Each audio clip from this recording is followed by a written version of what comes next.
मोहसिन बोल के कंप्लेंट लेके आया। उसका भाई अजमत फैजिल बोल के ऑटो ड्राइवर से दोनों चारों मिलके रात में वाइन शॉप में पी के तो पुरानी दुश्मनी से फैजल अजमत को ऑटो में लेके अपना हारा पड़ा पहाड़ ले जाके वहाँ लड़ रहे थे दोनों। समीर बोल के आदमी दोनों को छुड़ा रहे थे। सडनली फैजल जॉब से ब्लेड निकाल के अजमत को गर्दन पे मारे और इंजरी हुआ। उसको लेके समीर पुलिस स्टेशन आए थे रात में 1:30 बजे। इमीडिएटली उसको उस्मानिया हॉस्पिटल शिफ्ट कर दिए।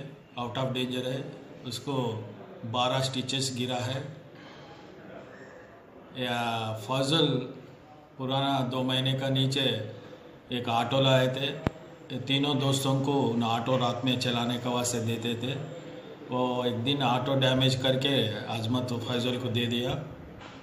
उसका डैमेज का पैसा दे वो बोले तो फैजल को नहीं दे रहे थे उन्होंने।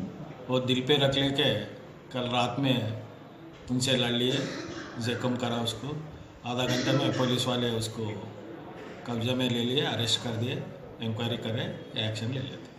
सर एंड सेक्शन 307 में रजिस्टर करें अटेम्प्ट मर्डर केस में। सिचुएशन इज़ पीसफुल है। Thank you.